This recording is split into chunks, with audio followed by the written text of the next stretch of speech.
February 10th, 2026, 0317 local time. The Persian Gulf. The USS Stout is alone. Not strategically alone. The Eisenhower Carrier Strike Group is 90 nautical miles to the south. But tactically, operationally, in this moment, the Arleigh Burke-class destroyer is the only American warship within 40 miles. She's conducting what the Navy calls presence operations, showing the flag, reminding everyone who watches, and in the Persian Gulf, everyone watches, that American power projection isn't theoretical. The ship's crew of 329 has been at sea for 67 consecutive days. They've conducted 23 transit escorts, intercepted 4 suspicious vessels, and tracked Iranian military activity across thousands of square miles of contested water. Tonight should be routine. Another patrol, another data collection mission, another night of watching radar screens and drinking bad coffee. At 3:17, routine ended. I'm your host at U.S. Defense Review, where we analyze the military operations that define our era. What happened to the USS Stout, and what happened in the 29 minutes that followed, would demonstrate both the vulnerability of modern warships and the terrifying speed of American retaliation. Let's set the scene properly, because context matters. The Persian Gulf in August 2026 was not the Persian Gulf of previous years. 4 months of escalating confrontations had transformed the waterway from a tense but manageable environment into something approaching a combat zone. Every American ship operated under modified rules of engagement. Weapons systems stayed hot. Crews maintained heightened readiness around the clock. Sleep was rationed. Nerves were frayed. The Iranians had adapted too. Their fast attack boats no longer operated in predictable patterns. Their shore-based missile batteries had been dispersed and hardened after previous American strikes. Their intelligence networks had improved. They knew American patrol schedules. They tracked American movements. They waited for opportunities. The opportunity came at 3:17. The Stout was transiting northwest, following the standard shipping lane that hugs the Saudi coastline. Her AN/SPY 1D radar was tracking 47 contacts. Merchant ships, fishing boats, oil platforms, and 3 Iranian patrol craft maintaining a respectful 15 nautical mile distance. Nothing unusual, nothing alarming, but the radar wasn't seeing everything. According to declassified assessments released months later, the Iranians had developed a new tactic. They called it shadow launching, positioning mobile missile batteries behind terrain features that blocked direct radar observation, then using forward spotters to provide targeting data. The Stout's radar could see the patrol craft. It couldn't see the Noor anti-ship missile battery hidden behind a rocky promontory 31 nautical miles to the northeast. At 3:17:14, that battery fired. The Noor missile, a Chinese C-802 variant manufactured under license in Iran, launched from its concealed position. It climbed briefly, then dropped to sea-skimming altitude. Speed, Mach 0.9. Flight profile, 15 meters above the water. The Stout's AN/SLQ-32 electronic warfare system detected the missile's radar seeker at 3:17:41, 27 seconds after launch. 27 seconds of invisibility. In naval combat, that's an eternity. The system immediately classified the contact as hostile. Alarms sounded throughout the ship. The Combat Information Center erupted into controlled chaos. Time to impact, approximately 85 seconds. Let me walk you through what happens on a warship when an anti-ship missile is inbound. Because Hollywood gets this wrong, and understanding the reality is essential to understanding what followed. The Aegis combat system doesn't wait for human decision-making. It's designed to react faster than humans can think. Within 2 seconds of threat classification, the system had calculated an engagement solution and was requesting weapons release. But weapons release requires human authorization. Someone has to push the button. Someone has to take responsibility. That someone was Lieutenant Commander Patricia Vance, the tactical action officer on duty. She had trained for this moment for 11 years. She had run this scenario in simulators hundreds of times. She had never done it for real. At 3:17:44, 3 seconds after detection, she authorized weapons free. The first SM-2 Block 3A missile left its vertical launch cell at 3:17:46. The second followed 1 second later. Standard doctrine: 2 interceptors per threat for high-confidence kills. The SM-2 is fast, Mach 3.5, but the engagement geometry was challenging. The Noor was already inside 20 nautical miles and closing. The intercept would happen at close range, leaving minimal margin for error. At 3:18:52, the first SM-2 reached its target. Miss. The missile's proximity fuse detonated, but the Noor was 12 meters outside the lethal radius. Fragmentation peppered the Iranian missile's airframe, but didn't destroy it. The Noor kept coming, damaged but functional, its radar seeker still locked on the Stout. At 3:18:54, the second SM-2 struck. This one hit. The Noor disintegrated 4.7 nautical miles from the Stout. Debris rained into the Gulf. But the engagement wasn't over. What the Stout's crew didn't know, what they couldn't know, was that the Iranians had fired 2 missiles, not 1. The second Noor had launched 8 seconds after the first, following a slightly different flight path. It had been masked by the radar signature of the lead missile, a technique called trailer hiding, using one missile to screen another. The AN/SLQ-32 detected the second missile at 3:18:31, the moment the first Noor's destruction revealed what was behind it. Time to impact, 23 seconds. 23 seconds is not enough time to launch another SM-2 and guide it to intercept. The engagement envelope had collapsed. The Phalanx CIWS, the ship's last line of defense, was already tracking. The 20mm Gatling gun began calculating a firing solution. At 3:18:47, the Phalanx opened fire. 4,500 rounds per minute. A solid stream of tungsten penetrators reaching out toward the incoming missile. At 3:18:51, rounds began striking the Noor. The missile's flight path wobbled, its guidance system degraded. At 3:18:53, the Noor's warhead detonated, not from a direct hit, from damage accumulation. The Phalanx had shredded enough of the missile's airframe that something critical failed. But the detonation happened 340 meters from the Stout's starboard side. 340 meters sounds like a safe distance. It isn't. A Noor missile carries a 165-kilogram semi-armor-piercing warhead. When that warhead detonates, it creates a blast wave that travels at supersonic speed. It throws fragments, some as small as ball bearings, some as large as dinner plates, in every direction. At 340 meters, the blast wave was attenuated, but not eliminated. The Stout rocked violently. Sailors were thrown against bulkheads. Equipment shifted. Alarms multiplied. The fragments were worse. Traveling at thousands of feet per second, the warhead fragments reached the Stout in less than a second. Most splashed harmlessly into the water. Dozens struck the ship's superstructure. One fragment, later estimated at 2.3 kilograms, penetrated the hull near the waterline. It passed through an equipment room, narrowly missed a sleeping sailor, and lodged in an interior bulkhead. 3 smaller fragments struck the bridge windows. The reinforced glass held, but the impacts startled the bridge crew. One fragment struck Petty Officer Second Class James Morrison, who was on the weather deck conducting a routine inspection. The fragment hit his left thigh.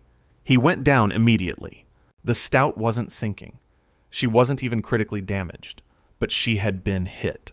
An American warship had taken fire from an Iranian missile. A sailor was bleeding on the deck. The time was 3:18:54. Captain Robert Chen reached the bridge at 3:19:12. He'd been in his cabin when the engagement began, the first time he'd tried to sleep in 40 hours. The sounds of missile launches and alarms had brought him running. What he found was controlled chaos. The CIC was tracking the remaining Iranian patrol craft.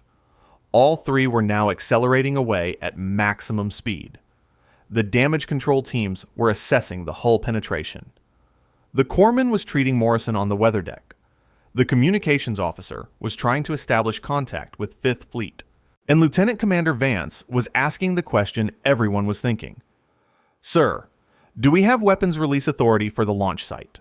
Captain Chen faced a decision that would be studied at the Naval War College for decades. He had a wounded sailor. He had a damaged ship. He had clear evidence of an Iranian attack. The missile debris, the radar tracks, the trajectory analysis all pointed to a specific location on the Iranian coast. Standing rules of engagement authorized him to respond to hostile fire. He didn't need permission from Fifth Fleet. He didn't need authorization from CENTCOM. He could shoot back right now, but there were complications. The Stout carried Tomahawk cruise missiles. She could strike the launch site within minutes. But Tomahawk strikes on Iranian territory had strategic implications that went beyond tactical response. Every previous American strike on Iranian soil had been authorized at the highest levels. Chen could also engage with his 5-inch gun, if the target was within range. It wasn't. The launch site was 31 nautical miles away. The gun's maximum range was 24 nautical miles. He could pursue the fleeing patrol craft, but they hadn't fired the missiles. They were spotters, not shooters. Destroying them might feel satisfying, but it wouldn't address the actual threat. Or he could report to Fifth Fleet and await guidance. That was the safe play, the career-preserving play, the play that kept decision-making authority where it belonged, with admirals and politicians who understood the broader strategic context. Chen had 29 minutes to make his choice. Actually, he made it in 90 seconds. At 3:20:42, Captain Chen ordered weapons release on the confirmed launch site. 4 Tomahawk missiles, coordinates derived from the incoming missile trajectories. He then reported to Fifth Fleet. Stout engaged by Iranian anti-ship missiles. 1 sailor wounded. Minor hull damage. Have initiated counter-battery fire. 4 TLAMs inbound to launch site. Request additional strike authorization for expanded target set. The report reached Vice Admiral Santos at 3:23. She had 2 options. Countermand Chen's strike. Possible but complicated, since the missiles were already in flight. Or expand it. She chose expansion. At 3:26, Santos authorized a supplementary strike package. The logic was simple.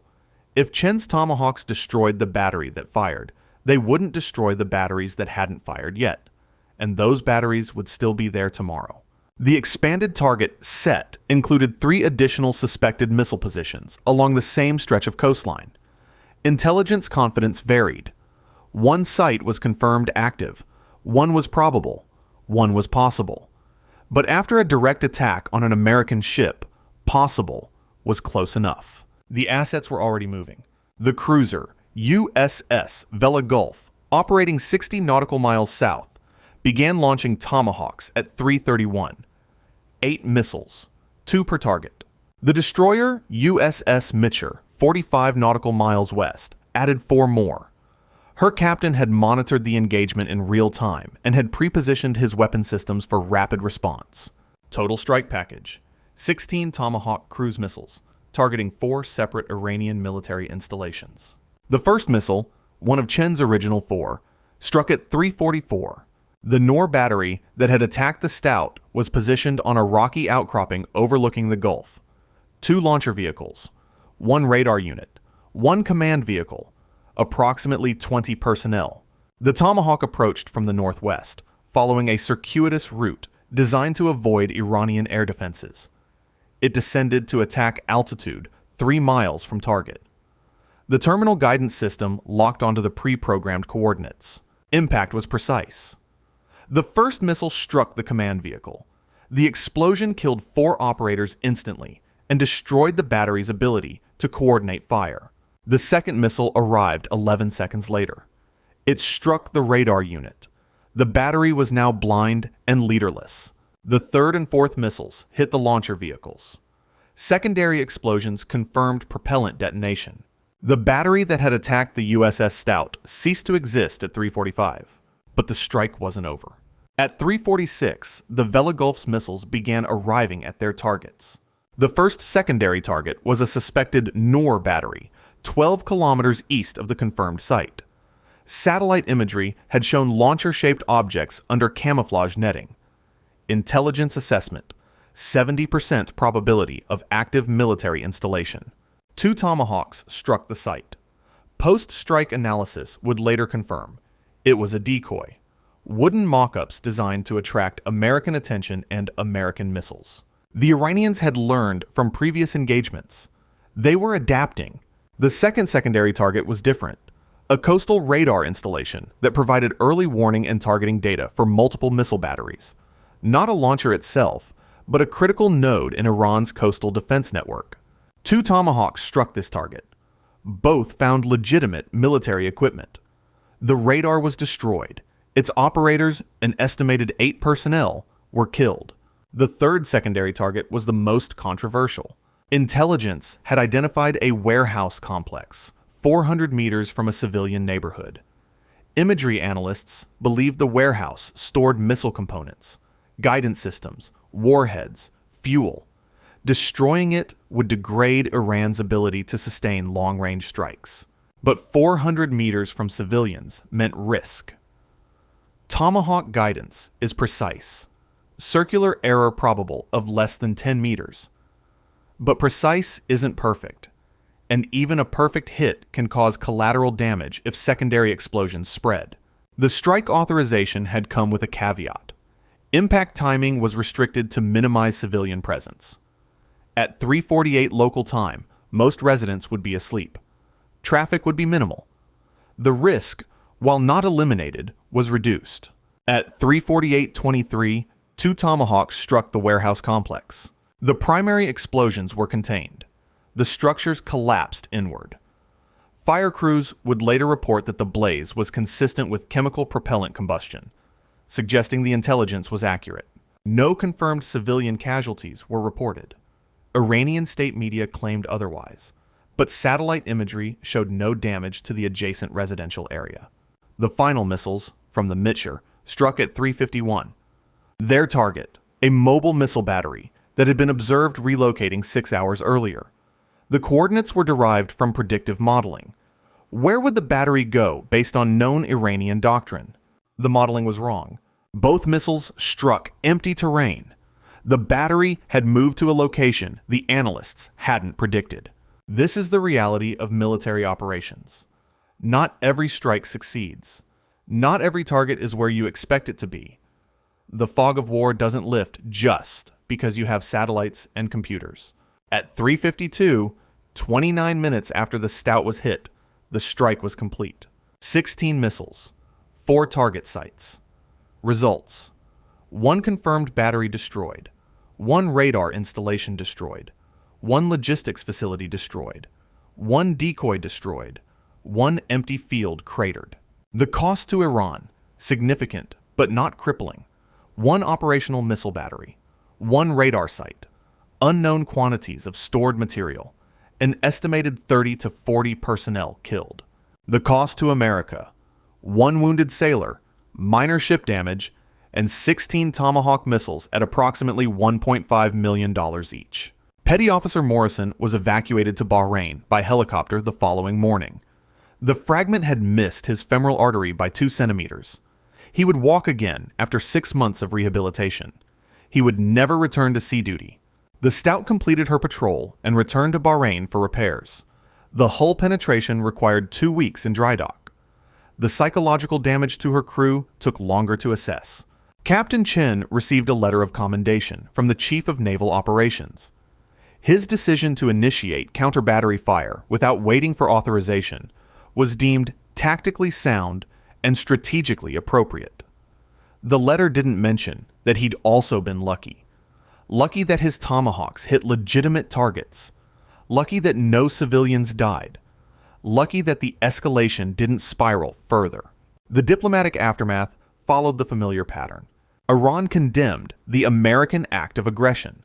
They released footage of destroyed civilian infrastructure, footage that independent analysts later determined was from a different location entirely. The United States defended the strikes as proportional self-defense. Pentagon briefers displayed satellite imagery, radar tracks, and missile fragments recovered from the Stout's deck. The UN Security Council convened an emergency session. Russia and China blocked any resolution condemning either party. The session ended without action. Oil prices increased 8% before stabilizing. Insurance premiums for Gulf shipping rose again. And in the Persian Gulf, the calculus of deterrence adjusted once more. The 29-minute response demonstrated something important. American commanders didn't need Washington's permission to fight back. The authority had been delegated. The weapons were ready. The doctrine was clear. Attack an American ship, and the response would come fast. Not fast enough to prevent the initial attack. No defense is perfect, but fast enough to ensure the attacker paid. Whether that speed deterred future attacks was impossible to know. The Iranians might conclude that the cost was acceptable. They might conclude that better tactics could achieve better results. They might conclude that escalation served their strategic interests. What was certain? The night of August 4th had added another data point to the ongoing experiment in limited naval warfare.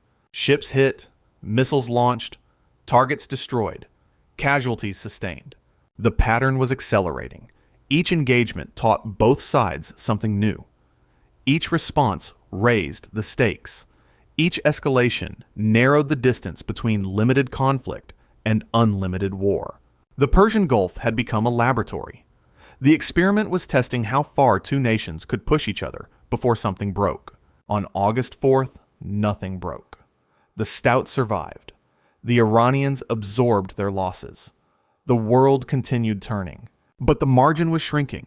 29 minutes from attack to response. 2 centimeters from a severed artery. 340 meters from catastrophe. Modern warfare lives in these margins. It always has. Stay informed. Stay vigilant. I'll see you in the next one.